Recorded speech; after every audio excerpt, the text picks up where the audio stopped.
चुनौतीपूर्ण और जिम्मेदारी भरे क्षेत्र में बेटियां बेटों के बराबर मजबूती से खड़ी नजर आ रही हैं। चूरू के राजकीय मेडिकल कॉलेज के पिछले वर्षों के आंकड़े इस बदलाव की गवाही दे रहे हैं। रिपोर्ट देखिए।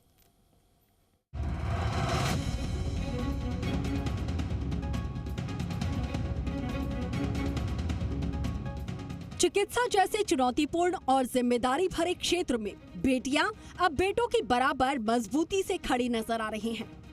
चूरू के राजकीय मेडिकल कॉलेज के पिछले वर्षों के आंकड़े इस बदलाव की गवाही दे रहे हैं। साल 2018 से 2025 तक कॉलेज में एमबीबीएस के लिए प्रवेश लेने वाले विद्यार्थियों में लगभग 50% छात्राएं रही हैं, जबकि डॉक्टर बनकर निकलने वालों में भी बेटियों की भागीदारी लगभग बराबर रही है। राजकीय मेडिकल कॉलेज की स्थापना साल 2018 में हुई थी। शुरुआत में यहाँ 100 सीटों पर प्रवेश दिया गया था। इसके बाद सीटों में संख्या बढ़ाकर 150 कर दी गई। साल 2019 से लगातार 150 सीटों पर प्रवेश हो रहा है। साल 2018 से 2025 तक कुल 1150 विद्यार्थियों ने कॉलेज में प्रवेश लिया, जिनमें से 625 छात्र और 524 छात्राएं शामिल रहीं। छात्राओं की बढ़ी भागीदारी। साल 2021 और 22 में छात्राओं की संख्या छात्रों से अधिक रही। साल 2021 में 150 विद्यार्थियों में से 84 छात्राएं थीं।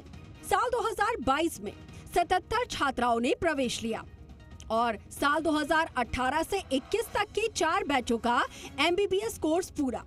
इन 4 बैचेस के कुल 514 डॉक्टर्स बने, जिनमें 260 पुरुष और 254 महिला डॉक्टर शामिल हैं। चिकित्सा क्षेत्र में बेटियों की धमक। साल 2018 में छात्रों की संख्या 55, छात्राएं 44 और कुल 99।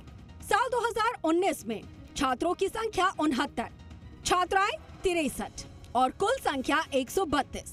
साल 2020 में छात्रों की संख्या रही 82, छात्राएं 64 और कुल संख्या 146। तो वहीं साल 2021 में छात्रों की संख्या 54 रही, छात्राएं 83 और कुल संख्या 137। तो कुल मिलाकर इन सालों में छात्रों की संख्या रही 260, छात्राएं 254 और कुल संख्या 514। सर, मैं हरियाणा से हूँ। मैं नवंबर में यहाँ पे आई थी, तो अभी बढ़िया माहौल है यहाँ पे, बढ़िया फर्नीचर वगैरह सब बढ़िया है कॉलेज के अंदर। अभी काफ़ी डेवलपमेंट हो रहा है कॉलेज के अंदर और फैकल्टी वगैरह बहुत सपोर्टिव है और सीनियर्स जूनियर्स सब बढ़िया है एकदम। हाँ जी, बाहर लेके जाते हैं। हमें पोस्टिंग होती है हमारी पीएसएम की, तो हमें अलग अलग गांव है उसमें लेके जाते हैं, तो हम लोगों से मिलते हैं और बस अच्छा लग रहा है कि नीट क्लियर करके बैठे। महिला डॉक्टर्स की बढ़ती संख्या में साल 2021 का बैच मील का पत्थर साबित हुआ।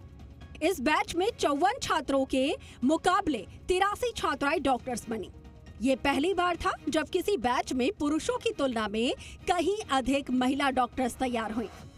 हाँ, बेटियां आजकल हर क्षेत्र में आगे बढ़ रही है। चुनौतीपूर्ण तो है काफ़ी, लेकिन आजकल जो है बेटियां खुद जागरूक हो रही है, इतना वो पढ़ रही है, लिख रही है, आगे बढ़ रही है। मेनली जो चिकित्सा क्षेत्र है वो काफ़ी चुनौतीपूर्ण होता है, जिसमें आपको पहले तो कोचिंग करनी पड़ती है और उसके बाद में यूजी, पीजी, सुपर स्पेशलिटी, इतनी सारी चीज़ें करोगे, काफ़ी साल लग जाते हैं, काफ़ी मेहनत लग जाती है और इतना पेशेंस उनको भी होना चाहिए और उनके पेरेंट्स को भी होना चाहिए। तो ये काफ़ी चुनौतीपूर्ण पेशा है। राजकीय मेडिकल कॉलेज के प्रिंसिपल डॉक्टर महेश फुकार ने बताया कि चिकित्सा क्षेत्र में महिलाओं की बढ़ती भागीदारी इस बात का संकेत है कि समाज में महिलाओं की शिक्षा और करियर को लेकर पुरानी रूढ़ियां टूट रही हैं। लेकिन जो पास आउट का आंकड़ा देखा जाए तो जैसे 514 बच्चे पास हुए यहाँ से 3 बैच में, उसके अंदर लड़कों की संख्या थी 260 और लड़कियों की संख्या 254 थी। इसका मतलब लड़के लड़कियों का संख्या एक तरह से देखा जाए तो समान है, जो कि हमारे भारत के प्रधानमंत्री जी ने जो चलाया था बेटी बचाओ बेटी पढ़ाओ, तो इसका एक्चुअल देखने को हमको चूरू मेडिकल कॉलेज में मिल रहा है, जहाँ पे लड़कियां और लड़कों का आंकड़ा बिल्कुल एक समान है। मतलब आजकल लड़कियां भी पढ़ाई में उस तरह आगे आ गई है और जिससे आप देख रहे हैं हर फील्ड में लड़की आगे आ रही है, तो लड़कियां भी किसी तरह से लड़कों से कम नहीं है, ये हमने साबित भी कर दिया। तो वही इस बदलाव पर लोगों का कहना है कि आज बेटियां हर क्षेत्र में अपनी प्रतिभा साबित कर रही हैं। चूरू मेडिकल कॉलेज के आंकड़े बताते हैं कि बेटियां अब केवल शिक्षा में ही नहीं बल्कि चिकित्सा जैसे महत्वपूर्ण क्षेत्र में भी बराबरी से आगे बढ़ रही हैं। नवरत्न प्रजापत, जी मीडिया, चूरू।